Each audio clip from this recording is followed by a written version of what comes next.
America വീണ്ടും ഒരു shut ഡൗണിലേക്ക് പോകുന്നു എന്നുള്ള വാർത്ത വരുന്നുണ്ട് മാഷേ. അപ്പോൾ സർക്കാർ പ്രവർത്തനങ്ങൾക്ക് ആവശ്യമായിട്ടുള്ള ഫണ്ട് കോൺഗ്രസിലൂടെ പാസ്സാകാതിരിക്കും എന്നുള്ള ഒരു ഭയം വരുമ്പോഴാണ് ഈ ഒരു ഷട്ട് ഡൗൺ ഉണ്ടാകുന്നത്. പക്ഷെ അവർക്ക് ഇതൊന്നും പുതുമയല്ല, ഇതിനു മുമ്പും ഉണ്ടായിട്ടുണ്ട് എന്ന് പറയുന്നത്. പക്ഷേ ഇത്തവണ അത്ര നിസ്സാരമായിട്ട് അതിനെ നമുക്ക് കാണാൻ കഴിയില്ലല്ലോ. ഈ സെപ്റ്റംബർ 30 അതിൻ്റെ ലാസ്റ്റ് ഡേറ്റ്. അത് കഴിഞ്ഞ് നമ്മളിപ്പോൾ ഇരിക്കുന്ന ഒക്ടോബർ 1 ഇതുവരെ നമുക്ക് ലഭിച്ച വിവരം അനുസരിച്ച് അത് പാസ്സാക്കപ്പെട്ടിട്ടില്ല. എന്നുവെച്ചാൽ പ്രവർത്തന ഫണ്ട് ലഭ്യമല്ലാത്ത ഒരു സാഹചര്യത്തിലേക്ക് അമേരിക്ക പോകുന്നു. എന്നുവെച്ചാൽ അമേരിക്കൻ ഭരണകൂടം സ്തംഭനാവസ്ഥയിലാകുന്നു എന്നതാണ് ഇതിൻ്റെ യാഥാർത്ഥ്യം. നമ്മൾ ഞെട്ടിപ്പോകുന്ന ഒരു വാർത്തയായിട്ടാണ് ഇതിനെ കാണുന്നത്. എന്നാൽ അമേരിക്കക്കാർക്ക് ഇതിൽ വലിയ പുതുമയില്ല. കാരണം ഇത് 15ാമത്തെ ഷട്ട് ഡൗൺ ആണ് എന്നാണ് പറയപ്പെടുന്നത്. 14 തവണയും ഷട്ട് ഡൗണിനെ അതിജീവിച്ച രാജ്യമാണ് അമേരിക്ക. ഏറ്റവും വലുത് 2018-19 കാലഘട്ടത്തിലായിരുന്നു. 35 ദിവസം നീണ്ടുനിന്ന ഭരണസ്തംഭനാവസ്ഥ അമേരിക്കയ്ക്ക് ഒരു പ്രശ്നമില്ലാതെ മറികടക്കാനായിട്ട് കഴിഞ്ഞു. പക്ഷേ അതെല്ലാം ഒരു സ്വാഭാവിക ഭരണക്രമത്തിൻ്റെ ഭാഗമെന്ന നിലയ്ക്ക് ഇതുവരെ കണ്ടിരുന്നു എന്നാണ് വിലയിരുത്തപ്പെടുന്നത്. എന്നാൽ ഇപ്പോൾ ഡൊണാൾഡ് ട്രംപ് അമേരിക്കയിൽ സൃഷ്ടിച്ചിരിക്കുന്ന പ്രത്യേക സാഹചര്യം, സാമ്പത്തികമായിട്ടുള്ള വ്യവസ്ഥ എന്ന് പറയുന്നത് നമുക്കറിയാം. അത് ചുങ്കവുമായി ബന്ധപ്പെട്ട് അല്ലെങ്കിൽ ചുങ്കയുദ്ധവുമായി ബന്ധപ്പെട്ട് ഉയർന്നു വന്നിരിക്കുന്നൊരു പ്രതിഭാസമാണ്. എനിക്ക് തോന്നുന്നത് പലപ്പോഴും അമേരിക്കയിലെ കൺസ്യൂമേഴ്സിന് വലിയ ബാധ്യത ഉണ്ടാക്കുകയും എന്നാൽ ഒരു രാഷ്ട്രം എന്ന നിലയ്ക്ക് അമേരിക്കയ്ക്ക് മെച്ചമുണ്ടാക്കുകയും ചെയ്യുന്ന ഒരു സംവിധാനം ഇത് മാറിയിട്ടുണ്ട് എന്നാണ് തോന്നുന്നത്. പക്ഷേ ട്രംപ് പറയുന്നത് ഇതുപോലെ ആയിരിക്കില്ല ഇനി മുന്നോട്ട് പോകുക. ഇനി ഒരു തിരിച്ചുപോക്ക് സാധ്യമല്ല. ഇതിനെ മറികടക്കുന്നതിന് വേണ്ടി പുതിയ സംവിധാനങ്ങളായിരിക്കും ഞാൻ കൊണ്ടുവരാൻ പോകുന്നത്. അത് നിങ്ങൾ കണ്ടോളൂ എന്നാണ് അദ്ദേഹം വെല്ലുവിളി പോലെ അമേരിക്കയിലെ ഡെമോക്രാറ്റ്സിൻ്റെ അടുത്ത് പറയുന്നത്. ഡെമോക്രാറ്റ്സ് സഹകരിക്കാത്തതിൻ്റെ ഫലമായിട്ടാണ് ഇപ്പോൾ ഈ പ്രവർത്തന ഫണ്ടിന് ആവശ്യമായിട്ടുള്ള സമ്മതി അവർക്ക് കിട്ടാത്തത്. അപ്പോൾ ഈ ഡെമോക്രാറ്റ്സ് സമ്മതിക്കുന്നില്ല എന്ന് പറയുമ്പോൾ ഡെമോക്രാറ്റ്സിനും ഇതുവരെയുള്ള ട്രംപിൻ്റെ നയങ്ങളോട്, ഇപ്പോൾ പ്രതിപക്ഷം ഉണ്ടാകും, പ്രതിപക്ഷം എതിർക്കും, സ്വാഭാവികമാണ്. പക്ഷേ എല്ലാ നയങ്ങളോടും തന്നെ പ്രതിപക്ഷത്തിന് എതിർപ്പുള്ളത് കൊണ്ടായിരിക്കുമല്ലോ ഈ ഒരു കാര്യത്തിൽ കടുംപിടുത്തവുമായിട്ട് അവർ നിൽക്കുന്നത്. എന്തായാലും രാജ്യത്തിന് വീണ്ടും ഒരു ഷട്ട് ഡൗൺ ഉണ്ടാക്കണമെന്ന് ഒരു പ്രതിപക്ഷവും ആഗ്രഹിക്കുന്നുണ്ടാവില്ല. അപ്പോൾ അത്രത്തോളം ട്രംപിൻ്റെ തീരുമാനങ്ങൾ ജനങ്ങൾക്കും പ്രതിപക്ഷത്തിനും അംഗീകരിക്കാൻ കഴിയാത്തൊരു രീതിയിൽ പോയെന്ന് കൂടി നമുക്ക് അതിൽ നിന്ന് മനസ്സിലാക്കിക്കൂടെ? അല്ല, ട്രംപിൻ്റെ രീതി എന്ന് പറയുന്നത് പ്രതിപക്ഷത്തെ അംഗീകരിക്കുന്ന രീതിയല്ല. ട്രംപ് തീരുമാനിക്കും, അത് നടപ്പിലാക്കും, പ്രതിപക്ഷം അതനുസരിച്ചോളൂ അല്ലെങ്കിൽ ജനങ്ങളനുസരിച്ചോളൂ എന്ന നിലയാണ്. അത് അമേരിക്കൻ ഭരണകൂടത്തിൻ്റെ ഇതുവരെ ഉണ്ടായിരുന്ന സ്വഭാവങ്ങളിൽ നിന്ന് തികച്ചും വ്യത്യസ്തമാണ്. അമേരിക്കൻ ഭരണകൂടത്തിന് ഒരു ജനാധിപത്യ സ്വഭാവം, ഒരു ഡെമോക്രാറ്റിക് ക്യാരക്ടർ ഉണ്ട് എന്നതാണ് അതിനെ ശ്രേഷ്ഠമായിട്ടുള്ള ഒരു സംവിധാനമായിട്ട് ലോകം മുഴുവൻ വാഴ്ത്താനായിട്ട് കാരണമായി തീർന്നിരുന്നു. മാത്രമല്ല അതിനോടൊപ്പം തന്നെ ഒരു ലിബറൽ പോളിസി. ആ ലിബറൽ പോളിസികളെല്ലാം സമ്പൂർണ്ണമായിട്ട് ഉപേക്ഷിക്കപ്പെട്ട ഒരു കാലത്താണ് നമ്മൾ അമേരിക്ക ഇപ്പോൾ കാണുന്നത്. അതിൻ്റെ കാരണം എന്താണെന്ന് വെച്ചാൽ അമേരിക്കയ്ക്ക് കടുത്ത സാമ്പത്തിക പ്രതിസന്ധികൾ പല മേഖലകളിൽ നിന്നും ഉയർന്നു വന്നിട്ടുണ്ട്. മുൻകാലങ്ങളിൽ അവർ പല സ്ഥലത്തും എടുത്ത നടപടികളുടെ ഫലമായിട്ട്, യുദ്ധത്തിലിടപെടുത്ത ഫലമായിട്ട് ഒക്കെ സംഭവിച്ച ദുരന്തങ്ങളായിരുന്നു. ഈ അഫ്ഗാൻ പോലെയുള്ള മേഖലകളിൽ പോയി അവരുടെ പട്ടാളക്കാർ താമസിച്ച് പലരും മരിച്ച് പലതരത്തിലുള്ള ദുരന്തങ്ങൾ ഏറ്റുവാങ്ങി. ഇറാഖിൽ പോയി, ഒരുപാട് സ്ഥലങ്ങളിൽ പോയി. നമ്മളതിൻ്റെ ചരിത്രം പരിശോധിച്ചാൽ വിയറ്റ്നാം മുതലിങ്ങോട്ട് ഒരുപാട് മേഖലകളിൽ അവർ നടത്തിയ യുദ്ധങ്ങളെല്ലാം അവർക്ക് ആത്യന്തികമായിട്ടുള്ള നഷ്ടം ഉണ്ടാക്കി വെച്ചിട്ടുള്ള ഒന്നാണ്. പക്ഷേ ആ യുദ്ധത്തിൻ്റെ ഒരു പശ്ചാത്തലത്തിൽ അല്ലെങ്കിൽ ഇതുവരെ സംഭവിച്ചിരിക്കുന്നതായിട്ടുള്ള ചരിത്രപരമായി അമേരിക്കയുടെ പരിണാമ പ്രക്രിയയുടെ അടിസ്ഥാനത്തിൽ ട്രംപ് ഈ ഇലക്ഷൻ്റെ പ്രചരണകാലത്ത് തന്നെ പറഞ്ഞിരുന്നു, ഇത് അമേരിക്കനിസത്തിൻ്റെ തിരിച്ചുവരവിന് വേണ്ടിയുള്ള തിരഞ്ഞെടുപ്പാണ്. എന്നെ നിങ്ങൾ തിരഞ്ഞെടുത്താൽ അമേരിക്കനിസം, അമേരിക്കക്കാർ അവർ ശക്തിപ്പെടും. അപ്പോൾ അമേരിക്കക്കാരെ ശക്തിപ്പെടുത്തുക എന്ന് പറയുന്ന ആത്യന്തികമായിട്ടുള്ള ലക്ഷ്യം അതിന് ഉണ്ട്. അതുകൊണ്ടാണ് എനിക്ക് തോന്നുന്നത് ഹോളിവുഡ് സിനിമകൾ അതെല്ലാം ഇനി അമേരിക്കയിൽ തന്നെ നിർമ്മിച്ചേ പറ്റൂ. പുറത്ത് നിർമ്മിക്കാൻ പോയി കഴിഞ്ഞാൽ 100% ടാക്സിനെ അടിച്ചേൽപ്പിക്കുന്നു. ഇതാണ് അമേരിക്കനിസം എന്ന് പറയുന്ന സാധനത്തിൻ്റെ ഒരു പ്രത്യേകതയായിട്ട് നമ്മൾ കണക്കാക്കേണ്ടത്. പക്ഷേ അങ്ങനെ വരുമ്പോൾ അതൊരു സ്വാതന്ത്ര്യത്തിൽ കൂടിയുള്ള കൈകടത്തലല്ലേ? ഒരു സിനിമ എവിടെ നിർമ്മിക്കണം എന്നൊക്കെയുള്ളത് അതുമായി ബന്ധപ്പെട്ട ആളുകൾക്ക് തീരുമാനിക്കാവുന്ന കാര്യമല്ല. ചില കാര്യങ്ങൾ അവിടെ കഴിയാത്തതുണ്ടാകാം. അങ്ങനെയാണല്ലോ പുറമെ രാജ്യങ്ങളിലേക്കൊക്കെ പോകുന്നത്. പക്ഷെ അങ്ങനെ വരുമ്പോൾ, അതായത് ഞാൻ മനസ്സിലാക്കുന്നത് $13 ബില്യൺ വ്യവസായമാണ് ഈ ഹോളിവുഡ് സിനിമ ഉണ്ടാക്കുന്നത്. അപ്പോൾ അതിലേക്ക് പെട്ടെന്നൊരു ദിവസം ഇവരിങ്ങനെ ഒരു ട്രംപ് ഇങ്ങനെ ഒരു കാര്യം അടിച്ചേൽപ്പിക്കുമ്പോൾ അതിനെ വല്ലാതെ ബാധിക്കുകയല്ലേ ചെയ്യുക?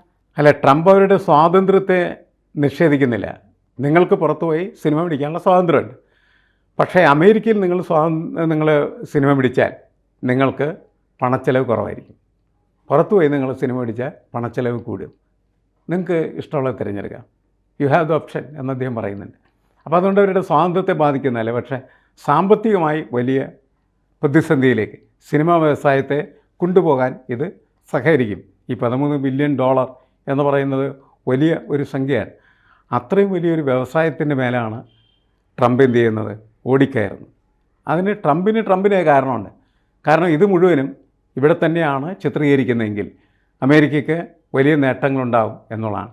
അപ്പോൾ അമേരിക്കനിസം എന്ന് പറയുമ്പോൾ അമേരിക്കയ്ക്ക് നേട്ടം ഉണ്ടാകുന്നതിനെക്കുറിച്ച് മാത്രം ചിന്തിക്കുക എന്നുള്ളതാണ്. ആ ചിന്തയിൽ ഊന്നി നിന്നാണ് ട്രംപ് പ്രവർത്തിച്ചുകൊണ്ടിരിക്കുന്നത്. ട്രംപ് മറ്റാളുകളൊന്നും ഇപ്പോൾ കാണുന്നില്ല. അമേരിക്കയുടെ ഗുണം എന്താണ് അത് മാത്രമാണ് നോക്കുന്നുള്ളത്. അപ്പോൾ എനിക്ക് തോന്നുന്നു സിനിമാ വ്യവസായ രംഗത്തുള്ള അമേരിക്കക്കാർ, പ്രത്യേകിച്ച് അമേരിക്കൻ പൗരന്മാർക്ക് പൗരസ്വാതന്ത്ര്യവും അതുപോലെ പൊതുസ്വാതന്ത്ര്യവും കൂടുതൽ വേണം എന്നാഗ്രഹിക്കുന്നവരാണ്. അതിനുവേണ്ടിയാണ് അവർ നിരന്തരമായിട്ട് പോരാടിയിരുന്നത് പഴയ കാലങ്ങളിലൊക്കെ. അതിൻ്റെ ഒരു പിന്തുടർച്ചയിൽ അവരിപ്പോൾ അനുഭവിച്ചുകൊണ്ടിരിക്കുന്നതായിട്ടുള്ള സ്വാതന്ത്ര്യത്തിൻ്റെ കടക്കലാണ് ട്രംപ് പതുക്കെ കത്തിവെച്ച് വെട്ടുന്നത്. ഈ അമേരിക്കനിസം കൊണ്ടുവരുന്നതിനെ എന്തായാലും അമേരിക്കക്കാർ പൂർണ്ണമായിട്ടും എതിർക്കാനുള്ള സാധ്യതകൾ കുറവാണ്. കാരണം അവർക്കും അവരാണ് സർവാധിപതി എന്ന് പറഞ്ഞിരിക്കുന്നത്. എപ്പോഴും അങ്ങനെ ഇരുന്നവൻ്റെ മനസ്സിൽ അതിനൊരു ആക്കം കൂടുതലായിരിക്കാം. പക്ഷേ ഈ ട്രംപ് കൊണ്ടുവരുന്ന നയങ്ങളോട് ജനങ്ങൾക്ക് പൊതുവായിട്ട് എതിർപ്പുണ്ടല്ലോ. കാരണം പൂർണ്ണമായിട്ടും അംഗീകരിക്കാൻ കഴിയാത്ത നയങ്ങൾ അടിച്ചേൽപ്പിക്കുകയും ഒക്കെ ചെയ്യുന്നതാണ്. ഈ കഴിഞ്ഞ ഇടയ്ക്ക് വന്ന റിപ്പോർട്ട് അനുസരിച്ച് വീടില്ലാത്തവർ, ടെൻറ്റുകളിൽ കിടന്നുറങ്ങുന്നവർ ഒക്കെ അമേരിക്കയിൽ കൂടുതലാണ് എന്നുള്ള റിപ്പോർട്ടുകളാണ് വന്നത്. അപ്പോൾ അത്തരത്തിൽ ഉള്ള കാര്യങ്ങൾ കൂടി നമ്മൾ വളരെ വികസിത രാഷ്ട്രമായിട്ടൊക്കെ കാണുന്ന അമേരിക്കയിലുണ്ട്. അതിനെ മറച്ചു പിടിച്ചുകൊണ്ടാണ്, അതായത് ഇപ്പോൾ കൂടുതൽ ആളുകൾ അത്തരത്തിൽ വീടുകളില്ലാതെ ടെൻറ്റുകളിൽ വഴിയോരങ്ങൾ ഒക്കെ നമ്മൾ കാണുന്നത് പോലെ ടെൻ്റ് അടിച്ച് ഉറങ്ങുകയും ഉണ്ണുകയോ ഒക്കെ ചെയ്യുന്നൊരവസ്ഥ. മാത്രമല്ല അവിടുത്തെ കടം എന്ന് പറയുന്നത് തന്നെ ഏതാണ്ട് 30 ട്രില്യന് മേളിലാണ് എന്നാണ് മനസ്സിലാക്കുന്നത്. അപ്പോൾ അങ്ങനെ ഇരിക്കുന്ന ഒരു അമേരിക്കയെ കൂടുതൽ പ്രതിസന്ധിയിലാക്കുന്ന തീരുമാനങ്ങൾ ഒരു സ്വന്തം അഭിപ്രായപ്രകാരം, സ്വന്തം തീരുമാനപ്രകാരം നടപ്പിലാക്കുക എന്ന് പറയുന്നതിനോട് അത് അധികകാലം ട്രംപിന് ഈ കസേരയിൽ തുടരാനുള്ള സാധ്യത ഒരുക്കില്ലല്ലോ. അല്ല, ട്രംപ് പറയുന്നത് മുൻകാലത്തെ ഭരണത്തിൻ്റെ വീഴ്ചകൾ കൊണ്ടോ പാളിച്ചകൾ കൊണ്ടോണ് ഇത്തരത്തിലുള്ള വലിയ കടത്തിലേക്ക് അമേരിക്ക എത്തിച്ചേർന്നത്. അത് മാറ്റുന്നതിന് വേണ്ടിയുള്ള ദ്രുതഗതിയിലുള്ള പരിപാടികളാണ് സാമ്പത്തിക രംഗത്ത് ട്രംപ് അനുവർത്തിക്കുന്നത് എന്ന് അദ്ദേഹം അവകാശപ്പെടുന്നു. അത് എത്രമാത്രം ഗുണകരമായി തീർന്നിട്ടുണ്ട് എന്നുള്ളത് അവിടുത്തെ സാമ്പത്തിക നില പരിശോധിച്ചാൽ മാത്രമേ മനസ്സിലാവുകയുള്ളൂ. അത് മാത്രമല്ല, അതിങ്ങനെ മാറിക്കൊണ്ടിരിക്കുകയാണ്. പക്ഷെ അവിടെ ഉപഭോക്താക്കൾ, കൺസ്യൂമേഴ്സ് എന്ന് പറയുന്ന കൺസ്യൂമർ സൊസൈറ്റിക്ക് വലിയ പ്രത്യാഘാതങ്ങൾ അദ്ദേഹത്തിൻ്റെ ഈ ചുങ്കയുദ്ധം സൃഷ്ടിച്ചിട്ടുണ്ട്. കാരണം അവർക്ക് കിട്ടുന്ന, അതായത് മറ്റു രാജ്യങ്ങളിൽ നിന്ന് അമേരിക്കയിലേക്ക് ഇറക്കുമതി ചെയ്യുന്ന ഉൽപ്പന്നങ്ങൾ, അതിൻ്റെ ചുങ്കം വളരെയധികം വർദ്ധിപ്പിക്കുമ്പോൾ അതിന് കൊടുക്കേണ്ടി വരുന്ന, ഈ കൺസ്യൂമർ കൊടുക്കേണ്ടി വരുന്ന, ഉപഭോക്താക്കളോട് കൊടുക്കേണ്ടി വരുന്ന വില വർദ്ധിക്കുകയാണ്. എന്നുവെച്ചാൽ മാർക്കറ്റിൽ വിലക്കയറ്റം ഉണ്ടാകും. അതുകൊണ്ടാണ് ജനങ്ങൾ യഥാർത്ഥത്തിൽ അതിനെ എതിർക്കുന്നത്. പക്ഷേ ട്രംപ് പറയുന്നത് എന്താണെന്ന് വെച്ചിട്ടുണ്ടെങ്കിൽ ഉപഭോക്താക്കൾക്ക് നേരിയ തരത്തിലുള്ള പരിക്കുകളുണ്ടെങ്കിൽ പോലും അമേരിക്കയുടെ മൊത്തമായിട്ടുള്ള സാമ്പത്തിക നില പഴയതിനേക്കാൾ മെച്ചപ്പെട്ടു എന്നാണ് ട്രംപിൻ്റെ അവകാശവാദം. അതുകൊണ്ടാണ് ട്രംപ് അക്കാര്യത്തിൽ പിടിച്ചു നിൽക്കുകയും അതേപോലെ തന്നെ മുന്നോട്ട് പോകാനായിട്ട് ശ്രമിക്കുകയും ചെയ്യുന്നത്. സിനിമ രംഗത്ത് മാത്രമല്ല, മറ്റെല്ലാ മേഖലകളിലും ഈ പ്രശ്നങ്ങളുണ്ട്. ആ പ്രശ്നങ്ങളുടെ ഒരു സമ്മർദ്ദത്തിലാണ് യഥാർത്ഥത്തിൽ ഡെമോക്രാറ്റുകൾ ഈ വരാൻ പോകുന്ന ദിവസങ്ങൾക്കുള്ള പ്രവർത്തന ചെലവ് അനുവദിക്കേണ്ട എന്ന് കട്ടായ തീരുമാനത്തിലേക്ക് എത്തിച്ചേർന്നു. ഈ കഴിഞ്ഞ ദിവസമാണ് നമ്മുടെ ഇന്ത്യയിൽ നിന്നുള്ള മരുന്നുകൾക്ക് അവിടെ താരിഫ് ഏർപ്പെടുത്തിയത്. അത് ഏറ്റവും ഒടുവിലായിരിക്കും ആ ഒരു താരിഫ് വരിക എന്നുള്ളത് നമ്മളിവിടെ പറയുകയും ഒക്കെ ചെയ്തു. ഏറ്റവും അവസാനത്തെ എന്താ പറയുക, അടി എന്നുള്ള രീതിക്കായിരിക്കും അത് വരാനുള്ള സാധ്യത. അതിനിടയിൽ തന്നെ ട്രംപ് വലിയ രീതിയിൽ ഈ ഒരു മെഡിക്കൽ രംഗത്തെ, അതായത് അവർ റിസർവ് ചെയ്ത് വെക്കുന്നുണ്ട്, ഇതെല്ലാം റിസർവ് ചെയ്ത് വെക്കുകയാണ്, ഏതാണ്ട് 1 വർഷത്തേക്കുള്ള മെഡിസിൻസ് എല്ലാം. പക്ഷേ ഈ 1 വർഷത്തേക്കുള്ള മെഡിസിൻസ് അവിടെ റിസർവ് ചെയ്ത് വെക്കുന്നു എന്ന് പറയുമ്പോഴും പെട്ടെന്നൊരു ഫാർമസ്യൂട്ടിക്കൽ അതായത് ആ ഒരു പ്രൊഡക്ടിവിറ്റി ഉണ്ടാക്കാനൊന്നും എന്തായാലും കഴിയില്ല. അതിനുള്ള നടപടിക്രമങ്ങളും കമ്പനികൾ വരേണ്ടതുണ്ട്. ഒരുപാട് നടപടിക്രമങ്ങളിലൊക്കെ കടന്നു പോകേണ്ടതുണ്ട്. അപ്പോൾ ഇത് സത്യത്തിൽ ജനങ്ങൾ, അതായത് ജീവൻ രക്ഷാ മരുന്നുകളാണ്, ജനറിക് മെഡിസിൻസ് ആണ്, ബയോമിസിലർ മെഡിസിൻസ് ആണ് പോകുന്നതെല്ലാം. അപ്പോൾ അതെല്ലാം ഇങ്ങനെ പൂട്ടിവെക്കുകയും ജനങ്ങളും സ്വാഭാവികമായും ഇത്തരത്തിലുള്ള മരുന്നുകളൊക്കെ സേവ് ചെയ്ത് വെക്കാനുള്ള സാധ്യതകൾ കൂടുതലാണ്. ഇതും ഒരു ജനങ്ങളുടെ ജീവനെ പിടിച്ചുലയ്ക്കുന്ന കാര്യമല്ലേ? അല്ല, മരുന്ന് കയറ്റുമതിയുടെ കാര്യത്തിൽ ഇന്ത്യയാണ് ഏറ്റവും കൂടുതൽ മരുന്ന് അമേരിക്കയിലേക്ക് കയറ്റി അയക്കുന്നത്. ഏറ്റവും ചിലവ് കുറഞ്ഞ രീതിയിൽ നമ്മൾ നിർമ്മിച്ച് കയറ്റി അയക്കുന്നു. അതുകൊണ്ടാണ് നമുക്ക് അവിടെ നല്ല മാർക്കറ്റുള്ളത്. ഈ പ്രശ്നങ്ങളൊക്കെ വരുന്ന സമയത്ത് അമേരിക്കക്കാർ ഇതെല്ലാം മനസ്സിലാക്കുകയും വളരെയധികം നാളത്തേക്കുള്ള മരുന്ന് അവരെന്ത് ചെയ്തിരിക്കുന്നു, ശേഖരിച്ച് വെച്ചിരിക്കുന്നു. പക്ഷേ അതിൻ്റെ ഒരു ലിമിറ്റേഷൻ എന്താണെന്ന് വെച്ചാൽ എക്സ്പയറി ഡേറ്റ് അതിൻ്റെ അകത്ത് വളരെ പ്രധാനപ്പെട്ടതാണ്. ആ എക്സ്പയറി ഡേറ്റിനുള്ളിലുള്ള ഒരു കാലത്തേക്കുള്ള മരുന്ന് സംഭരണം മാത്രമേ സാധ്യമായി തീരുള്ളൂ. അത് കഴിഞ്ഞാൽ എന്ത് എന്ന് പറയുന്ന ചോദ്യം അവിടെ നിൽക്കുന്നുണ്ട്. ഇത് മരുന്നിൻ്റെ കാര്യത്തിൽ മാത്രമല്ല, ബിസ്ക്കറ്റ് പോലെയുള്ളതായിട്ടുള്ള പദാർത്ഥങ്ങളുടെ കാര്യത്തിലും അവർ നല്ല രീതിയിൽ സാധനങ്ങൾ ഇപ്പോൾ ശേഖരിച്ചിട്ടുണ്ട്. പക്ഷേ ഇതെത്ര കാലം തുടരും?